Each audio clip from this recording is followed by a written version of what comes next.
It's that time of the year again where everything seems to go on sale, and if you're like me, this is the time where I look to pick up the gear that I've been eyeing for the last few months.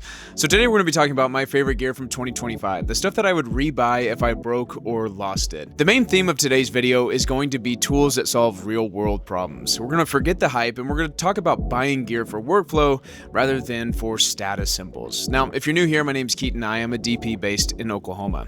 I also developed this app called CineTemp. CineTemp, in my opinion, is the quickest way to calculate the white balance and the ND you need for a given scene. And not to be partial, but this is one thing that I wouldn't and haven't shot without for the last year. I initially developed it as a quick way to calculate the white balance on run and gun shoots, but it's something that's worked its way into every set that I've been on. Now, I personally have a professional color meter, but this app has been something that's been nearly as accurate for CCT calculations, and it's just one less thing for me to have to manage, especially when we're running fast to different locations. Now, it's used by me and hundreds of other filmmakers, and so if you've tried it, I'd love to hear your comments and thoughts on how it's working for you. For the rest of the gear, I'm not ranking them in any particular order. Some of this gear was sent to me to use and review in the field. Some of it I bought on my own. These are just things that I would replace if they broke or they got lost. The first up is going to be this Modifier by Lightbank. This is an inflatable tube, and it's one of the most interesting modifiers I've used in my career. Essentially, what you have is a collapsible, deflatable, inflatable tube that you're able to put on a light up to 300 watts. It fits on any standard Bowen's reflector dish. Now, I've used this modifier in several different ways. Most recently, I've been using it a lot for interviews and tourism work, but I've used it a lot in travel as well because it collapses in such a small form factor. Now, on the con side for this particular modifier, it is inflatable, and so if you get a small hole, eventually this will leak, and continually inflating it and deflating it, you might find a small hole in the creases. Now, sometimes you can repair those with a patch, but sometimes you may just have to buy another one. But at $80, it's not necessarily an expendable, but if you have to buy one a year, I think you can get a lot of ROI on the image quality for $80. They also just came out with a pro model of this modifier, and it can support up to 500 watts. I just picked one up off of Amazon, but I haven't actually used it out in the field, so I'll be interested to see if it holds up, if it's any better or any worse in any particular way. Now let's move on to the next piece of gear, which is going to be the Axoon M7 Pro. I did a deep dive video on this and their wireless system, but this is hands down my favorite director's monitor that I've ever used. This is something that I would replace immediately because I've used it so many times, and it's just an accurate and reliable monitor on set. It comes color calibrated out of the box, and it runs off of a base Android system, so it actually uses the Axoon C app. If you've ever used the Axoon C app, you know that it has a ton of useful features in it, and they're continually updating it and making it better. Something else that I love about this particular monitor is that running off of two SmallRig NPF batteries, I can run this monitor all day without charging it. Typically, I can run it for 10 hours on two of those batteries. In addition to being a receiver, it also has camera control, and you can use it as a wireless transmitter in case you had two of these or you had a different type of receiver that you wanted to use. Now, in tandem with that is the CineMaster 4K system. This is something that I think complements this system really well, and it's one of my favorite economical wireless systems. In my longer video, I do a pretty deep dive into some of the higher Amimon-based systems, the stuff like Teradek, Vaxis Storm, etc., and some of these Wi-Fi-based systems. Now, of course, it's not a perfect system. It does have flaws. There's things that are downsides to it, but overall, in terms of price and reliability, this is one of my favorite Wi-Fi-based economical wireless systems. I've used this wireless system everywhere from Times Square in New York to the middle of nowhere, and it hasn't necessarily caused an issue, and it's been a very reliable system for me so far. Now let's move on to the next piece of gear, which is going to be the Godox F600BI. This was a unit that I reviewed earlier in the year, and this is something that I've kind of fell in love with. It's one of the quickest ways to get a really large 4x4 fake window source in a really tight location.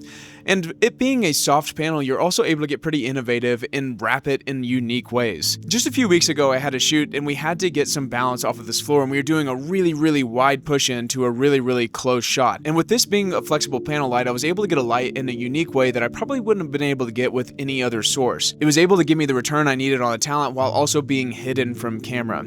It's also really fun if you have like an 8-foot T-bar, you can just hang two of these and have an 8x4-foot light source that literally looks like a window whenever it's on the talent. Now, the only downside with this particular light is the setup time. If you're setting up the frame, I would say it would take a crew of 2 people with a couple few minutes to get the light up and going. But overall, I love this light, and it's something that I'm happy to have on my set.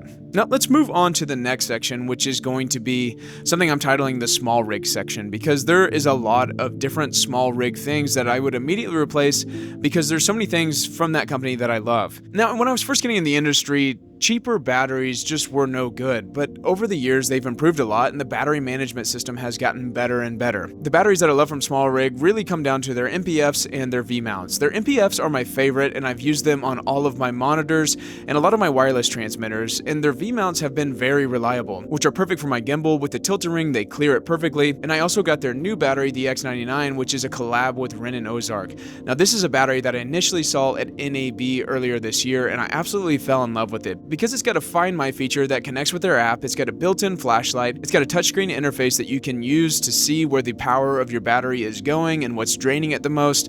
And then it also is water resistant, which is perfect for a lot of the outdoor shoots and the tourism work that I've been doing a lot this year. There is a lot of good battery brands out there and I've used a lot of different batteries, but I think SmallRig is doing a really good job with batteries that are more economical and can serve a lot of people and still deliver high quality. Now the next thing on this list would be the SmallRig tool. They have these camera tools that I've used. In fact, I've had 3 or 4 of them and I just have them in different places around the van. I've got one on the camera card, I've got one in my tool bag, and these are tools that are just handy to have around because it includes a lot of the tools that you need on your day-to-day film operations. Now the last tool that I want to talk about on this list, I know it's an extensive list, but that's their new Pro V-mount system. I've used a lot of different V-mount systems for my FX3. Originally I created my own and then I got the Cineback, but there was always something that kind of lacked with those systems. The Cineback wasn't as fast if I needed to take the FX3 and put it on a gimbal, and then my own rig was good, but it was always a little bit loose and a little bit finicky. I think SmallRig knocked it out of the park with this V-mount system. It's something that has an adjustable screen that you can use for your FX3. The screen mount can go up and down, and it can also go longer so you can fit larger screens.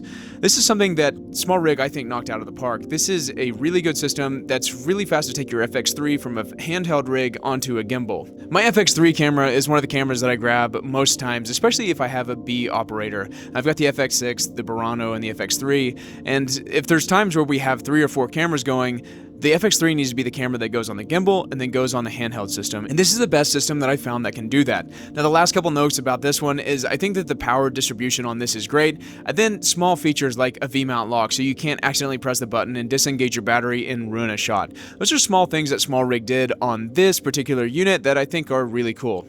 Now let's move on to the next section, which is going to be more lighting tools, and the first one in this is going to be the Zhiyun B500. This is a light that I've done a review on in the past. This is something that I've actually bought 3 of, and I love these units. I think this particular unit is a workhorse for small crew, corporate, and commercial jobs. The thing that I love about this is that there is no ballast. You have a single IEC cable that goes into the head, and that's all you need. For the money and for the size of the unit, I think it's ridiculously bright, and it's pretty economical.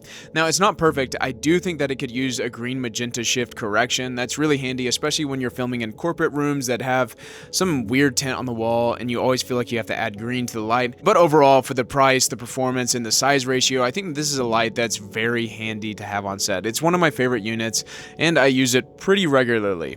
Now, moving on to the next is going to be a foam core balance. This is something that I've talked about in other videos, but this is something that you can build on your own from Home Depot, and it's going to cost you around $50 or so. For the 2 pieces of foam that you'll need, they're $20 a piece from Home Depot, and then you'll probably need about $10 in gaff tape, give or take. This is a lightweight, cheap modifier that just seems to work nearly every time you're shooting outdoors. This goes back to your skills as a DP or a filmmaker, but knowing how to shape light, if you use these in the right way, this is something that's invaluable to have on your truck. In fact, I think I have 3 of them on my truck now. Now let's move on to the Titan rig cart. This is something that I picked up more recently off of Amazon because I needed an additional cart for a lot of the jobs that we've been getting. Right now I've been dedicating one cart to my grip cart and the other cart to the camera cart, and the Titan cart kind of fits the bill pretty well because it collapses in a really small, compact format. Now this cart is a little bit expensive, coming in at just shy of $500, but it's something that served me really well for the last couple of months. I wanted to reserve my opinion on it early on because I wanted to use it for a few months, and after a few months I've been fairly impressed. Now the welds on this aren't as good as they could be, but I can weld and I can tack things if things break, so that's not a huge concern of mine. And then the shelves are made out of both mild steel and plastic, so I don't think that it's the sturdiest thing in the world. It's not something that I'd want to throw a bunch of grip equipment on, but if you're loading in cases and gear that's not the most heavyweight stuff in the world, I think this is pretty valuable to have around. It's allowed me the opportunity to have both a dedicated camera cart and a grip cart that work fairly well. But overall, even though this is not the most sturdy cart in the world, I have put a couple hundred pounds on it. I've put it to the test over a couple months and it hasn't failed me yet. So something that I wanted to include because I think it could be handy for somebody that's running out of their SUV, their car, or just needs a dedicated camera cart. Now let's move on to the next piece of gear, which is the Zhiyun X100. This is a light that surprised me a little bit. This is something that I didn't expect to use as much as I have, but having a 100 watt pocketable light that can run off of a battery has been a very convenient fixture for me, especially whenever we're moving fast. When I first got this light, I initially expected to use it for little pops of light or a hair light on bigger scenes. But as we've been running fast, a lot of the times we've been putting the light bank on this and using it as a handheld key in a lot of the more dimly lit scenes because it's 100 watts. Now, they do make an RGB version of this light, which I think would be really handy to have, especially for the green magenta shift, but overall I haven't necessarily needed that with this particular unit for most of my shots. So overall, this has been a really great quick portable light for tourism work and for anything that I'm doing that's traveling and I need to have a quick light that I can throw into a backpack. Now the X100 isn't perfect, but they did just come out with the X200, which I think improves on a lot of the things that the X100 missed on. For example, the X100, although it's battery powered, you have to use a proprietary battery, and the X200 you can use a V-mount battery, which I think is a lot more convenient for a lot of filmmakers. Now overall, the X100 did surprise me this year. It was something that I anticipated to use for a hair light, but I actually used it for a lot more, especially when I needed a pocketable light or something that was just really fast to run and gun with. Now, speaking of batteries, let's move on to the next section, which is going to be the EcoFlow power station.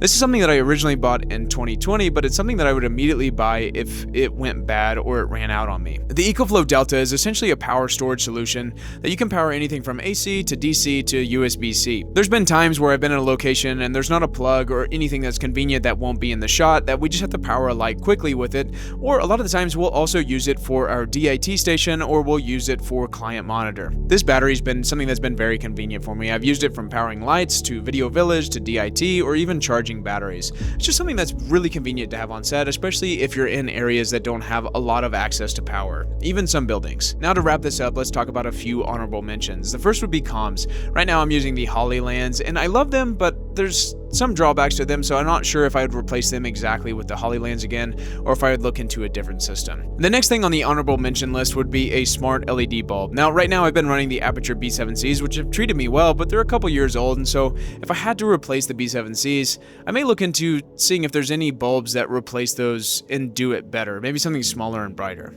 Speaking of, if there's gear that I didn't mention that you think I should have included on the list, stuff that you love and you would replace immediately if it broke, I'd love to hear about it because I love learning about new gear. It's just part of the tech side in me, I guess. My name's Keaton and I'm sharing my journey and what I've learned along the way. If you enjoy this video and want to continue growing together, consider subscribing. This is just the beginning of the conversation.